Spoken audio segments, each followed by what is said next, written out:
and welcome to the Decolonising Global Development podcast. In this episode, we're examining research partnerships between researchers in the global north and the global south. In this case, a partnership might involve working with fellow academics, either as part of one's research team or representing another institution, practitioners from non-academic organisations like NGOs, government agencies or civil society, and even members of the community, either collectively organised or as individuals. Most research involves some kind of partnership, particularly in the course of information gathering, when researchers draw on local expertise, conduct surveys or interviews, and collect data from local organisations. But in established practice, these partnerships between global north researchers and the global south can be heavily imbued with colonial dynamics and built around imbalanced power relations.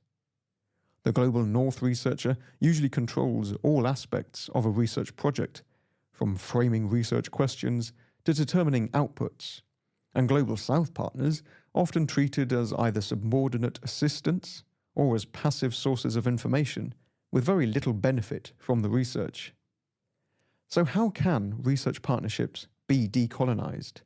And what are the obstacles to decolonising partnerships?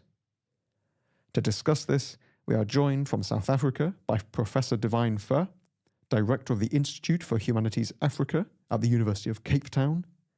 From New Jersey, we are joined by Dr. Brent Elder, Associate Professor of Inclusive Education at Rowan University. And in the studio, I am joined by Emily Flower, freelance filmmaker at artist-led Piker Studios in York, and Associate of the Center for Applied Human Rights. I hope you enjoy the conversation. Divine, in 2021, you wrote that African scholars often serve only as suppliers of raw data and consumers of concepts brewed in the Euro-American world. So with that in mind, do you think that partnerships between the global north and the global south, do they need to be decolonized? And if so, why? Yeah, thank you very much. I think they need to be reimagined if you don't like decolonization. Decolonization these days have become a kind of a devil. When you throw it out and people, particularly in the North, just lose it. So let's start by saying that these need to be reimagined. You know, if you just look at statistics, more than 80% of research done in the South is done either with resources from the North or with partners from the North. And that is really major. When you look at publications, they're either done with research from the North or they are either done with a partner from the North, or when they are done, either the partner from the South is a second author. This already tells you that these partnerships actually do define relationships with science in the North, or academic relationships or research relationships with the South. And this critique around the nature of academic production or scientific production reproducing economic relationships is long established. You know, if you look at anti-colonial critiques, if you look at post-colonial critique, before you go to decolonial critiques, and if you also look at the feminist critique, it is the same relationship. So it really needs to be rethought because it is reproducing the same kinds of patronage and the same kinds of insensitivities and the same kinds of unequal relationships where one part of the world has to own the forces of production and the other part is just producing the raw material as the label. Okay, thank you, Divine. There's lots in there which we can get our teeth into in this episode. If I come to you next, Brent, your research concerns inclusive education, a subject which some listeners might not necessarily associate with conversations about decolonization. So could you explain to our listeners why you think your discipline needs to be decolonized? Great question. When I think about colonized bodies, I think of control, right? And I think of control through a disability lens, control of bodies by non-disabled people, right? And making people pass as non-disabled, trying to fix disability and that sort of a thing. So through that perspective, whether I'm in a country in the global South or in schools in New Jersey where my university is, I see a lot of attempt of controlling disabled bodies by able-bodied people or non-disabled people. And so through that lens, I think a view of colonizing is important to think about. And then when you move into a non-Western or a country in the global South, where I often work, it's even more important to center the perspectives of people that are disabled and also live in these post-colonial in quotes countries, and really centering the needs and perspectives of these historically ignored disabled partners in research. Okay, thank you. Another interesting perspective. And Emily, if I can turn to you, could you introduce our listeners to some of your work and your research interests and explain if you think decolonization is relevant to you?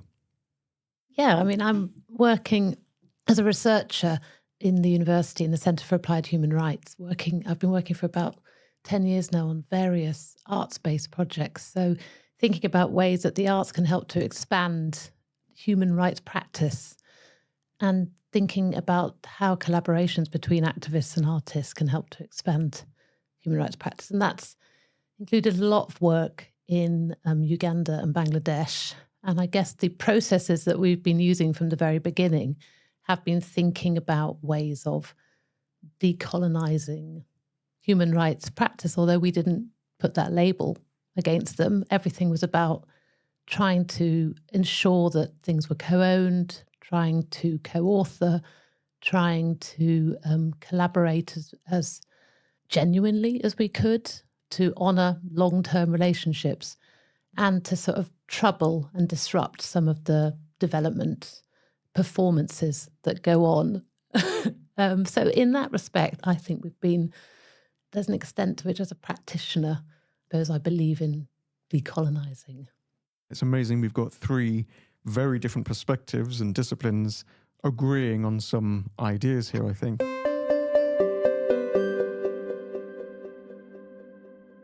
If we sort of turn to the practicalities of decolonizing research partnerships, Divine, do you think that equitable partnerships are attainable in global North-South research?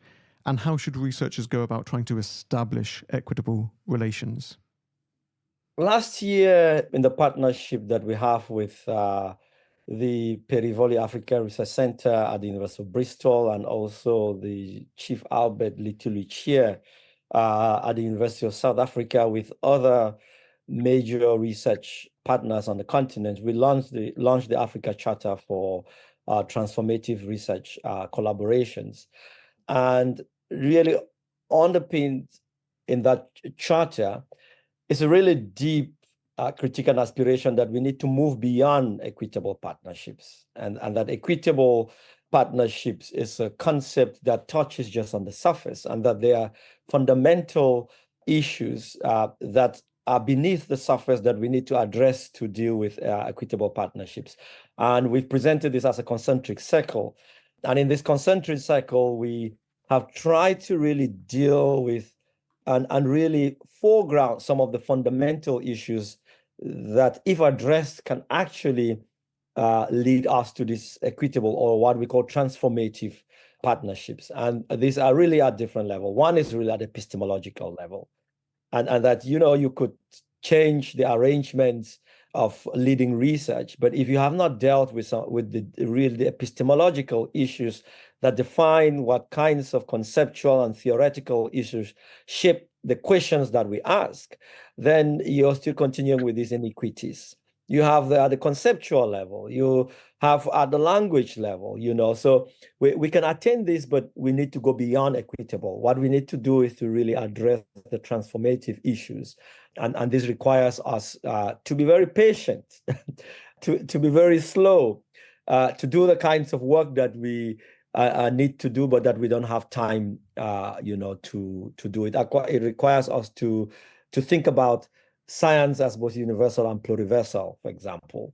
It requires us to expand knowledge, to think about expanding knowledge archives, for example, to not constrain them within particular references. So there's a lot that we can do, but I don't think that we have the patience to do it.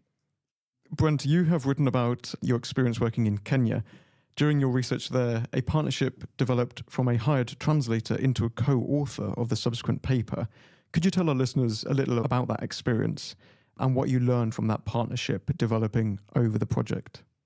This really connects to what Emily and Divine are talking about, like long-term relationships that are deeper than just research and not just about research. I've been working in Kenya, Western Kenya in particular, since 2010. And one of my colleagues and frequent co-authors, Benson, works in local schools and the local ministries of education, really sees the value in his own community about why disabled people need to have equitable access to education, and recognizes that it's a really complex issue. And so I had a Fulbright scholarship to go over there and do some research. And so I had some resources, and recognizing the power dynamics, the north-south sort of resource power dynamics. And we both recognized that language was a big factor, and language access for me, because I don't speak Luo. Luo is the local language.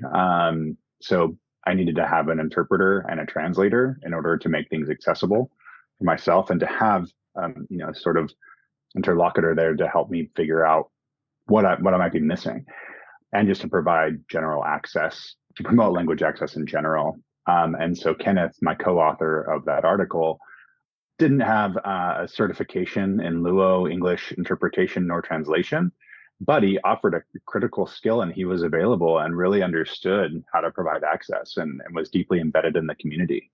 And so after every project event, he and I would debrief and say, what did you see? What did I see? What did I miss? And and we had to really unpack everything. It took a lot of extra time, and it took a lot of extra resources.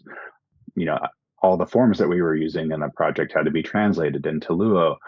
We gave participants the opportunity to not have to read or write at all, because some people didn't have the opportunity or privilege to go to school past age 7.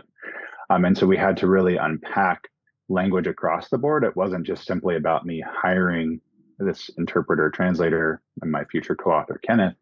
It was also about having longer-term relationships and building community-based groups where we had ongoing discussions about why language and access through language is really important, and the colonial implications of me coming in as an English speaker, as someone from the US. And all of those dynamics were deeply entrenched in language. And so Kenneth represented access for me, but also a great opportunity for us to unpack and understand how language has been weaponized, and why that's an important thing to discuss in an ongoing way in a country like Kenya. And that led to co-authorship, and Kenneth and I are friends. We've been friends for many years. So there's a lot more than just not just providing a service. It was an opportunity to really unpack these deeply complex issues related to just language in that project. That sounds like such an important and interesting case study, and we can point our listeners towards the project in the show notes. Emily, do you think that filmmaking and arts-based methods can contribute to more equitable partnerships? Can it engage people on a more fair level, if that makes sense? Yes, I do think that, I suppose. I think it can model a different way of behaving. And that's something that's quite interesting about it. So that instead of somebody being labeled a facilitator, they might be, or a researcher, they become a producer or a director. And instead of designing some kind of method, they devise something. I think the language changes things so that, in a sense, it's not about producing equitable, neutralized relationships between everybody. But actually, if you're making films, say, people have different roles and they bring different skills, and you're working together to produce something.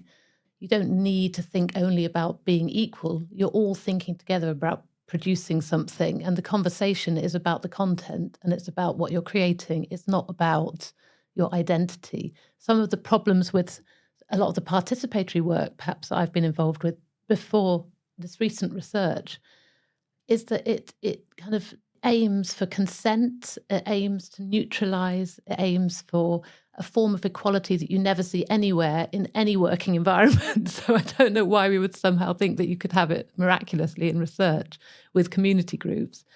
And people arrive often as representatives of an identity, women or they may be indigenous, or they may, and that is already a problem in a way. Whereas if you're working with the arts, people are much more likely to arrive with different skills that then are put into play as a group of people working together. And I just think that's a completely different model that's really useful for people to think about. I think it's certainly very interesting and very useful, as you say, for people to think about across disciplines, not just in the arts, but also in more conventional research disciplines and fields. We've thought about a bit about co-creation, but Divine, can I come to you and ask you about the idea of co-ownership of research and research outputs? What does co-ownership actually mean to you in research? I'm always reminded of, I think it's, Vijay Prashad, the activist who was talking about SDGs or environmental as environmental.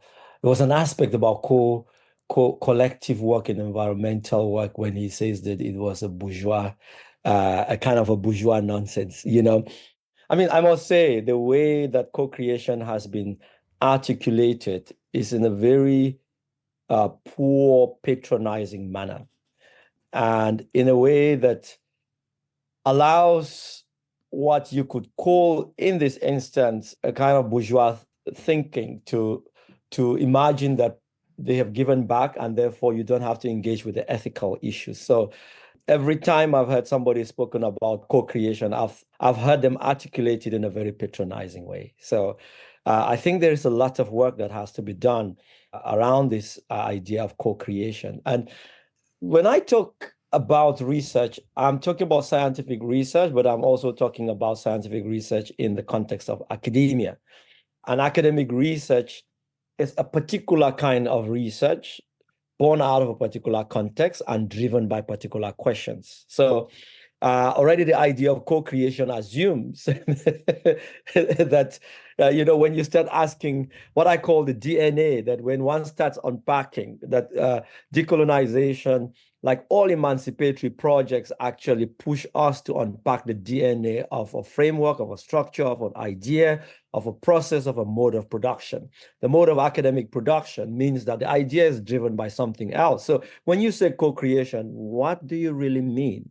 Because when you look at the DNA of the idea, already what drives the idea is not co-created. When you come to a community and say, well, this is co-creation, I'm going to give back. It's true you're going to give back, but, I'm having a peaceful life. You've decided you're going to do work in my place. What are you thinking?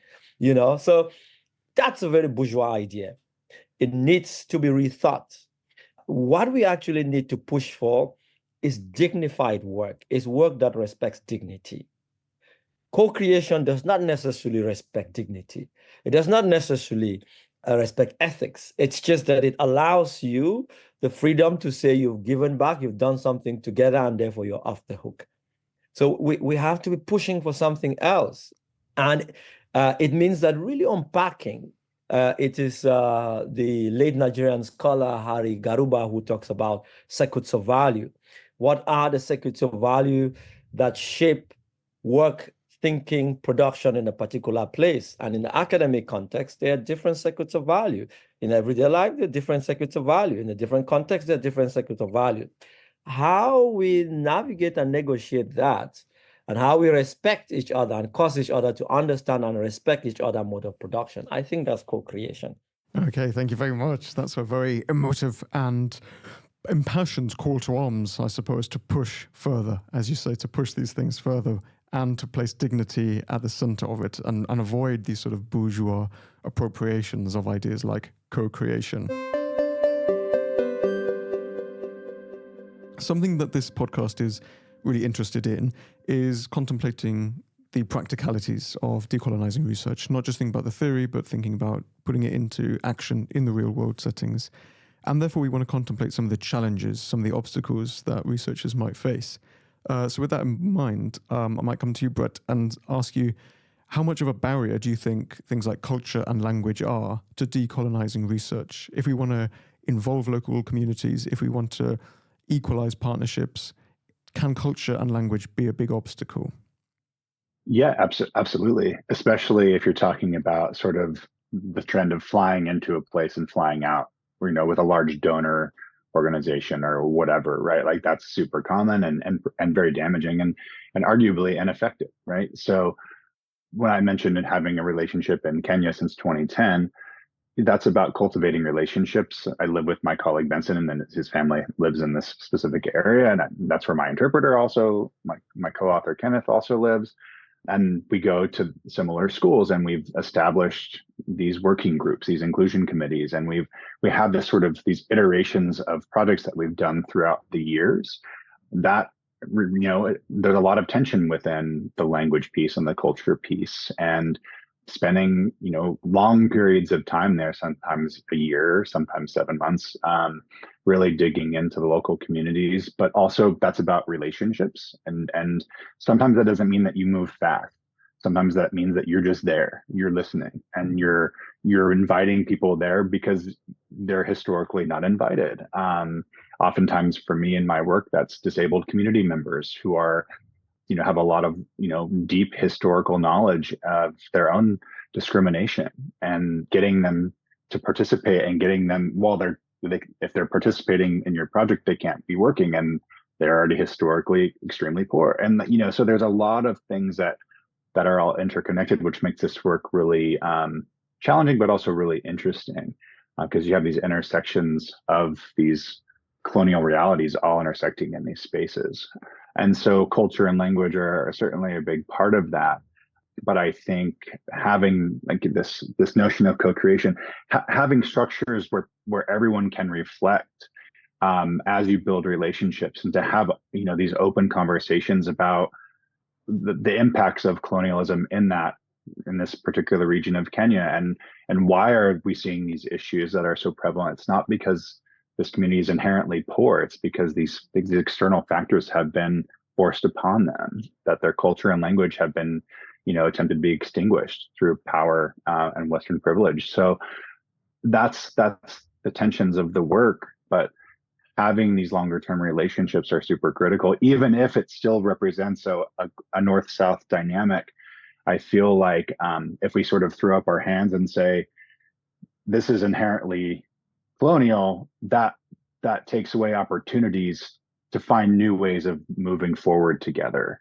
And that's a really important thing as it relates to language and culture and sort of transnational collaboration, trying to bring resources and redistributing that back to locations that have been where it's been forcibly removed. I think is an important thing to consider in today's world.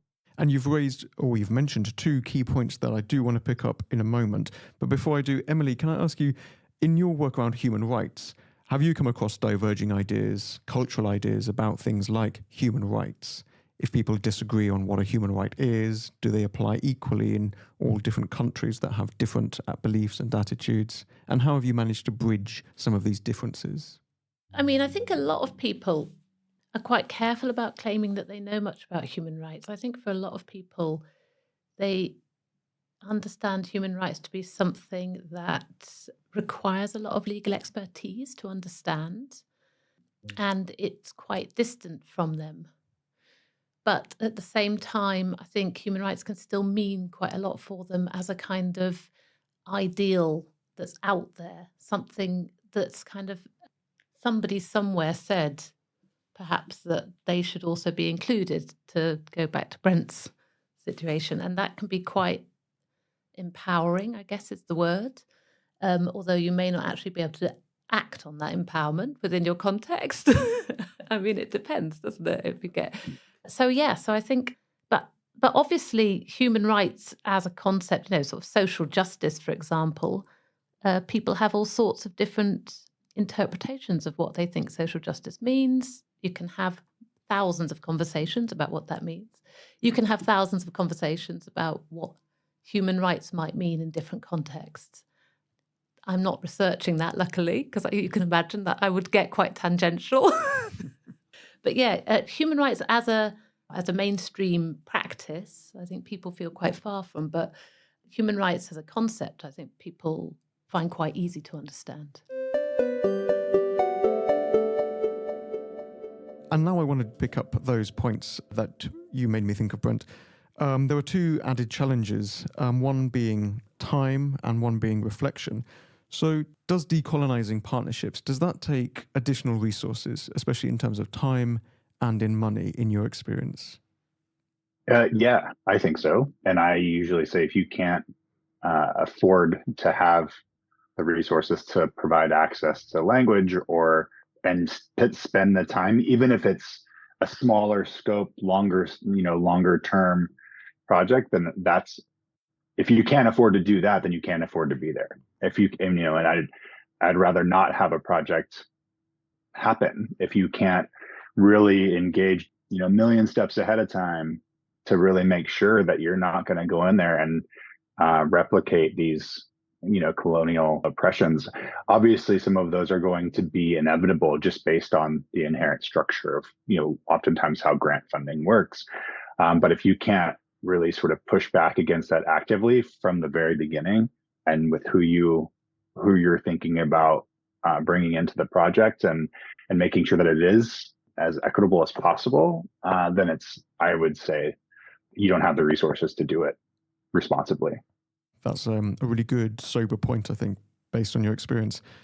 Divine, what role do you think there is for institutions and, following what Brent said, funders to support decolonial practices and decolonial partnerships? We've heard that they take more time, they take more resources. Should we be pressuring institutions and funders to invest in these methods and these partnerships? Most certainly. It's the money that defines, if you had, it's now like with open access, and Plan S, funders have decided that knowledge is a public good, and if they fund research, it must be published by open access. Well, we're all doing open access, because the money has been put there and the funding has determined what they should happen. I think that there is an unwillingness because it has to deal with, on one side, it's the power imbalances. On the other side, it's the fact that science is underpinned by certain cultural projects about how we produce knowledge and what we produce knowledge for. And even when we say this is neutral, we are unable to give this up. So if you emphasize that we need to rethink this by putting resources and insisting that it should be equitable, it's going to change. There's a lot of rebalancing that you can do. And I think funders play a fundamental role. If the funding landscape does not redefine how we do research, we can talk about it as much as we want. It's never going to change, And where should the pressure to change come from? Is it beholden to individual researchers? Is it beholden to universities at large? Where should that pressure come from? It should come from everywhere. Individual researchers are pushing the pressure, I think, particularly from the South. I always say that when you design an emancipatory project or a solution to rebalance an emancipatory project, and you put the burden on the victim or the person who is seeking emancipation, you're just speaking to the choir, So if you look at almost every emancipatory project, the focus is always on those who are seeking emancipation. Women stand up and say, we have a problem, patriarchy is causing a problem. We create lots of problems, lots of programs for women. The men have to just continue as they are, If you get into a place, where you have issues about sexual orientation, they do lots of programs. So the burden is always on the person who is suffering the injustice. And you can't resolve that. So what we need to do here is, on the one side, make people, particularly in the North or what is called the West, to understand that equitable partnerships and decolonization, I think it first benefits the North and the West. The first to benefit from decolonization. They're the first to benefit from equitable partnerships, because, they've established the infrastructures for so long that when you begin to get the results, they're the best to process first. Institutions also, the way institutions operate, these are deeply institutionalized. You were talking about how you fill a form. You're talking about the questions that are embedded in a form. You're talking about the processes that a form has to undergo before it gets to some place. The kinds of documentation that you need to gather before you submit something. All of those. You spoke about time, for example. When a conference sends out a call and gives a deadline for submission, it assumes that we all have the same situations across the world. Somewhere in the US, there is somebody who is teaching a class of 6. And somewhere in Benin, there's somebody who is teaching a class of 400. Nice. Somewhere in York, there's somebody who is teaching a class of 2 PhD somewhere. In Burkina Faso, there is a professor who has to deal with 16 students to supervise and write an abstract and submit at the same time. So there's so much we can do. But like I said, we're not willing, and we don't have the patience to have to really spend time to think. Institutions must put pressure, individuals must put pressure, but funders must ensure that their funding is tied to transformative projects. We've seen it with gender, we've seen it with sexual orientation, we've seen it with lots of other things. They can still do it with partnerships. Brent, did you want to come in on that point? Yeah, Divine, you started touching on some of the points I wanted to make. With me as a professor, I have to go through the ethics review. So if I'm working in a place like Western Kenya and it's going to need a longer timeline and we have to follow more cultural guidelines in Kenya versus what my university is demanding, I have a responsibility to push back against my ethics board and say, we need to rethink this. This isn't just your check boxes. That's what you're trying to push, is your Western sort of structure of what counts as research versus some other perspectives that I have a responsibility to infuse into my practice. And similarly, if I'm working as a consultant, I get asked to work with large donor organizations for international development. I'm not an employee of them, I'm a consultant with them. And so that gives me a bit of freedom to say, this is super problematic. And if you don't do these types of things, this will continue to be colonial. It'll continue to be harmful. You will continue to be ineffective. And this will continue to be a giant dumpster fire that I can see from my house in the US, right? And so that gives me a bit of latitude to say directly, like, this is problematic and we have to push from the inside out sometimes. And in a consultancy role, I feel like I can be a little bit more useful than as if I was actually within all of those organizations. Emily, do you find that institutions are supportive of decolonial methodologies, such as using arts-based methods? Because I guess in human rights, it's not just universities and institutions, it's also NGOs, civil society organizations, etc. Do you find that there's support for decolonizing in human rights? I mean, I think human rights is probably one of the places where you do find more support. They certainly speak the language of decolonizing. I mean, just to return to the point about bureaucratic labour, I think it's a really crucial kind of problem in the process of decolonizing research specifically. But as Trent said, as a consultant, he feels like he's in a position to be able to sort of put some of these practices or these processes into practice in a decolonial manner. I think as researchers in academia, we're in the best position of all, really. I mean, you're so free by comparison with, I worked as a consultant for quite a long time before, and, I lost jobs because I told the truth. So, I just wouldn't practice that way. And some of the things that I wanted to do were not, they didn't say the things that people wanted to hear. So I realized I can't work in this any longer. It's not true of all consultancies, I know, Brent. It depends. But within academia, you have so much freedom to make this kind of change. But the problem that I've seen is that it is a huge amount of extra labour to have genuine relationships. For example, there's just a huge amount of structural problems that you're constantly encountering. They're all still there. We know about them. For example, getting visas for academic colleagues or artistic colleagues, whoever, to come and visit you so that you're visiting each other. Well, a lot of people have been refused visas. So you can just, carry on with your work, or you can put in loads of extra work to try and get visas. And that's where there's a lot of extra labour, obviously, if you try to do that. But that's where you can make a difference. And if everybody's trying that, and if everybody's trying to do that, I mean, at least perhaps it will open a little bit more space. It's the same with the funding and getting money to move between countries more easily. I mean, that is a huge problem. The bureaucratic labour is enormous. If you're working with, for example, arts organisations, they don't have admin. So they're having to deal with this kind of, especially in countries where they don't speak English.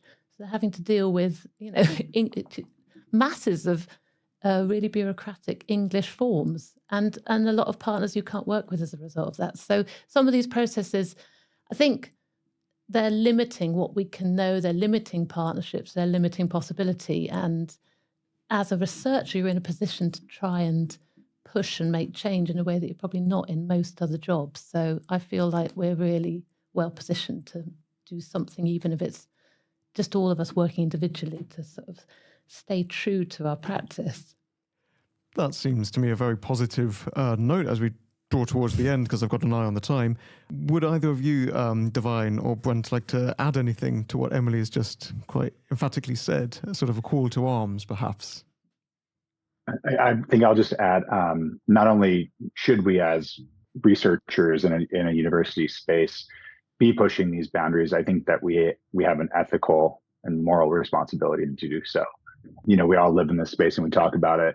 And if we do something that's not aligned with that, that doesn't match up, right? And so I think we have a deep responsibility to do things differently, even if it's little bits and models for others what is possible, and then to amplify the things that we find successful with our partners and why that's successful.